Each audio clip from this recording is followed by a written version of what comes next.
प्रदेश में पंचायत चुनाव का बिगुल बज चुका है और वॉक्सी टॉक्सी हिंदी की टीम इस समय चल रही है गांव के कस्बाई रास्तों पर, जो अपने आप में टेढ़ी मेढ़ी पगडंडियां हैं, और उन्हीं के सहारे हम आप तक पल पल पहुंचाएंगे गांव की सरकार की हर वो रिपोर्ट जो सही है, और आप देखिएगा कितना कोविड-19 के नियमों का पालन हो रहा है।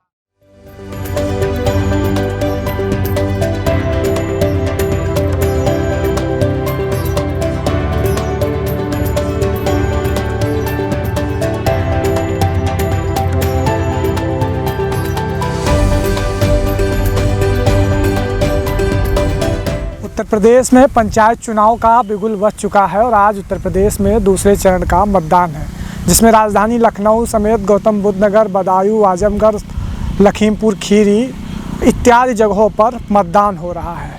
इन 20 जनपदों में करीबन 2,23,000 सीटों पर मतदान होना है, जिन पर करीबन 3,48,000 प्रत्याशी उतरे हुए हैं, जिनके किस्मत का फैसला आने वाली 2 मई को होगा।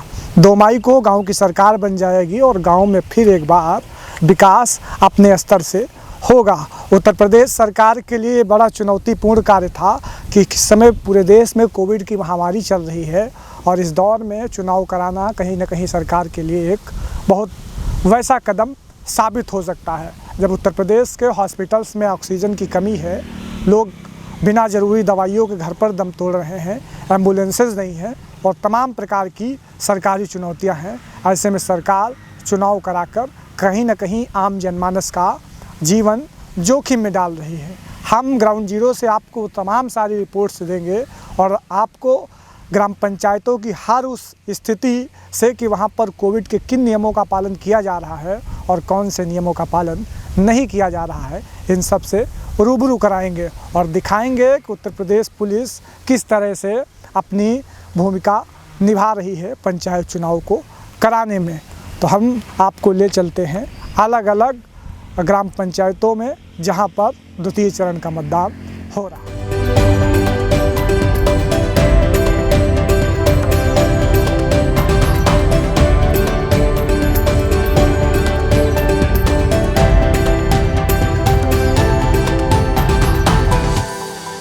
हुक्मरानों को ये गलतफहमी हो गई है कि आबादी बढ़ने से जान सस्ती हो गई है।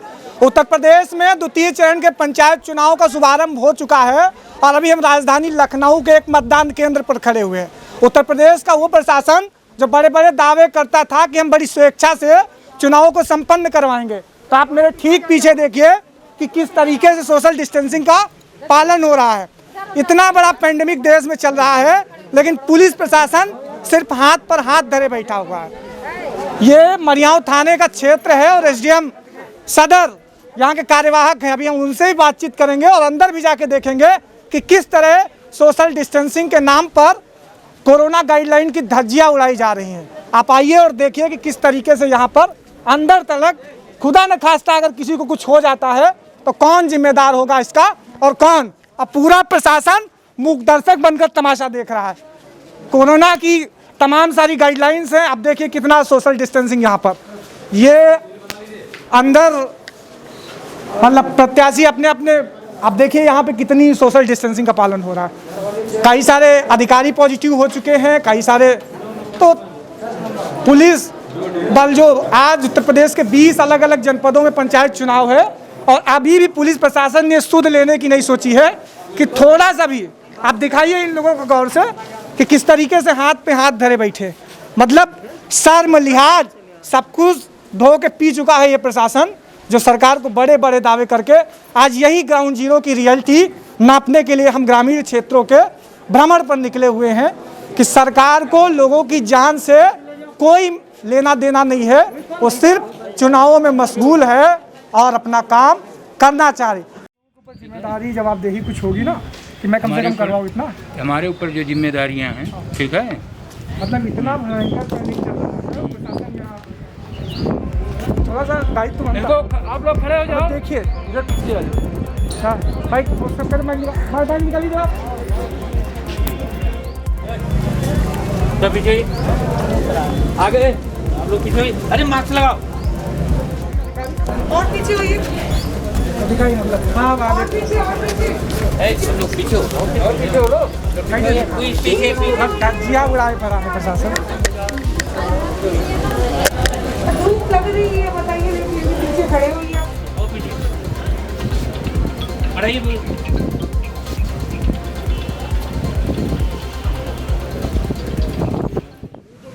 जब वोटें नहीं पड़े तो हम लोग बैठे बैठे परेशान नहीं हो रहे हैं। तो काहे किस लिए नहीं पड़ा? अब पता नहीं आगे वहाँ क्या हो रहा है। तो मजबूरी है, भीड़ लगी है। अच्छा अंदर काम नहीं हो रहा? अंदर शुद्ध काम नहीं कर रहे, कम से कम 4 घंटे ठहरे हुए हैं।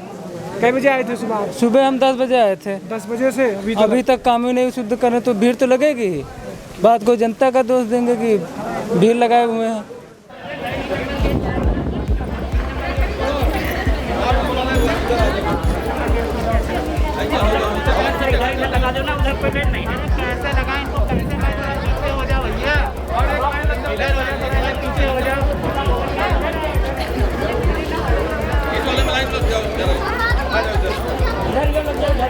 इधर